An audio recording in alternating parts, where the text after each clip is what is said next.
दोस्तों, आज के इस एक्सप्लेनर में हम कार्प फिशिंग के उस रहस्य को समझेंगे जो अक्सर किसी जादुई पहेली जैसा लगता है।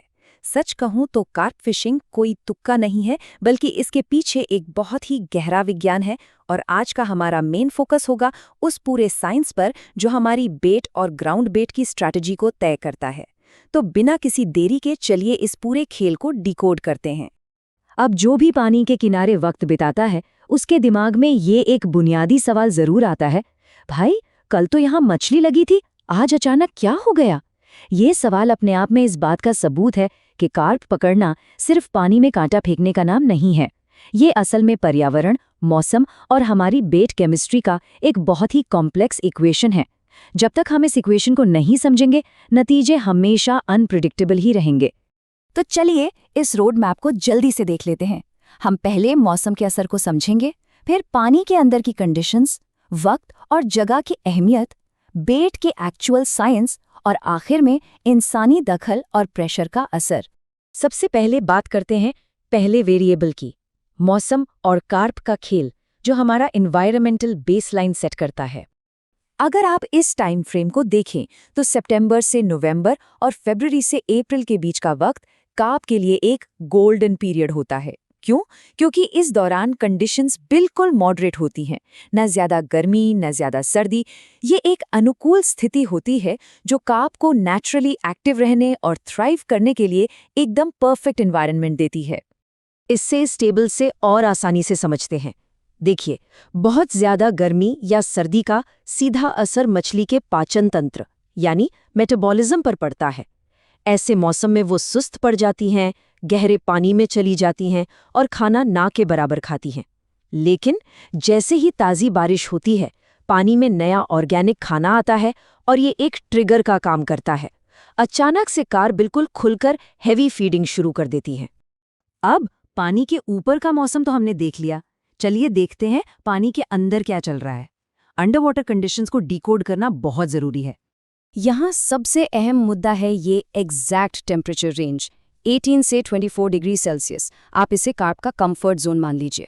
जैसे ही पानी इस ऑप्टिमल रेंज से बाहर जाता है, कार्प की एक्टिविटी एकदम से ड्रास्टिकली गिर जाती है। ये बायोलॉजी का एक कोरा सच है जिसे हम या आप बदल नहीं सकते। और अब ध्यान दीजिए इस कंपैरिजन पर, क्योंकि यहाँ से बाइट की अहमियत शुरू होती है। अगर पानी मडी है तो कार्प बिना डरे खाना खाती है, क्योंकि कम विजिबिलिटी में उन्हें लगता है कि वो शिकारियों से छुपी हुई हैं। उनका कॉन्फिडेंस हाई होता है। वहीं दूसरी तरफ एकदम साफ पानी कार्प को ओवर कॉशियस बना देता है। जब पानी क्लियर हो तब आप सिर्फ विजुअल अपील पर निर्भर नहीं रह सकते। वहां आपको एक पूरी तरह से सेंट पर आधारित स्ट्रैटेजिक बेटिंग अप्रोच लेनी ही पड़ेगी।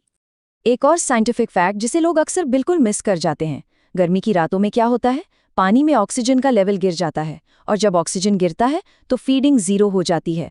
दोस्तों, ये कार्प की जान बचाने की प्राकृतिक आदत है। जब तक सुबह ठंडी हवाओं के जरिए ऑक्सीजन रिकवर नहीं होता, तब तक एक्टिविटी रुकी रहती है। तो पानी और मौसम समझने के बाद तीसरा पजल पीस है सही वक्त और जगह। टाइमिंग की बात करें तो सुबह का पहला उजाला यानी डॉन और शाम का ढलता सूरज यानी डस्क, ये दोनों वक्त कार्प की एक्टिविटी के एब्सोल्यूट बायोलॉजिकल पीक्स होते हैं। दिन की तेज धूप में वो गहरे पानी और छांव में आराम करती हैं, इसीलिए आपको अपना फोकस इन्हीं दो पीक विंडोज पर रखना चाहिए। और अगर जगह की बात करें तो पानी में ऐसे ही कहीं भी बेट फेंक देना काफी नहीं है। इन नेचुरल स्ट्रक्चर्स को देखिए, डूबी हुई झाड़ियां, अचानक आने वाले ड्रॉप ऑफ्स या जहां से पानी अंदर आ रहा हो, ये सभी जगह प्राकृतिक भोजन के लिए एक ट्रैप का काम करती हैं। जहां खाना फंसेगा, कार्प ऑटोमेटिकली वहां जमा होगी। और अब इस एक्सप्लेनर के सबसे क्रूशल हिस्से पर आते हैं, बेट और ग्राउंड बेट की एक्चुअली साइंस क्या है और हम इस परफेक्ट स्ट्रैटेजी को कैसे इंजीनियर कर सकते हैं। प्री बेटिंग दोस्तों कोई तुक्का नहीं है, ये साइंटिफिकली प्रूवन तरीका है मछली के बिहेवियर को मैनिपुलेट करने का। आप बेसिकली ग्राउंड बेट के जरिए कार्प को कंडीशन कर रहे हैं। पानी में एमिनो एसिड्स रिलीज होते हैं जो एक रासायनिक सिग्नल भेजते हैं, और एक लाइन कास्ट होने से पहले ही आप मछली के दिमाग को वहां फीड करने के लिए हैक कर चुके होते हैं। एक सक्सेसफुल ग्राउंड बेस्ड स्ट्रैटेजी के ये 3 आधार स्तंभ हैं, ध्यान से सुनिएगा। पहला, खुशबू। आपके बेट की सेंट को पानी में दूर तक ट्रैवल करना चाहिए। दूसरा, कंसिस्टेंसी। उसकी डेंसिटी ऐसी होनी चाहिए कि वो पानी के बहाव में बह ना जाए, बल्कि सटीक तलहटी पर बैठे। और तीसरा, ब्रेक डाउन रेट। उसके घुलने की स्पीड ऐसी होनी चाहिए कि वो धीरे धीरे पार्टिकल्स रिलीज करे और चालाक मछलियों को चकमा दे सके। जैसा कि हमने पहले साफ पानी के बारे में बात की थी, ऐसे पानी में मछलियां सोली अपनी आंखों पर भरोसा नहीं करती, वो सेंट पर रिलाई करती हैं। यहाँ गेम केमिस्ट्री का है। उनके आम भोजन के साथ डोधार मसाला जैसी हाई ट्रैवल सेंट जो दूर तक जा सके, उसे करना बेहद जरूरी है। सेंट ही वो भाषा है जो कार्प उस वक्त पढ़ती है जब उसकी आंखें उसे अलर्ट रहने को कह रही होती हैं। चलिए आखिर में बात करते हैं उन प्रेशर्स और एक्सटर्नल डिस्ट्रप्शंस की जो आपकी परफेक्टली इंजीनियर्ड बैच स्ट्रैटेजी को मिनटों में खराब कर सकते हैं। ये कॉन्ट्रास्ट देखिए, बहुत इंटरेस्टिंग है। जब किसी तूफान के आने से पहले बैरोमेट्रिक प्रेशर गिरता है तो ये अचानक से कार्प के अंदर एक नेचुरल फीडिंग फ्रेंजी ट्रिगर कर देता है। वो जम कर खाती हैं।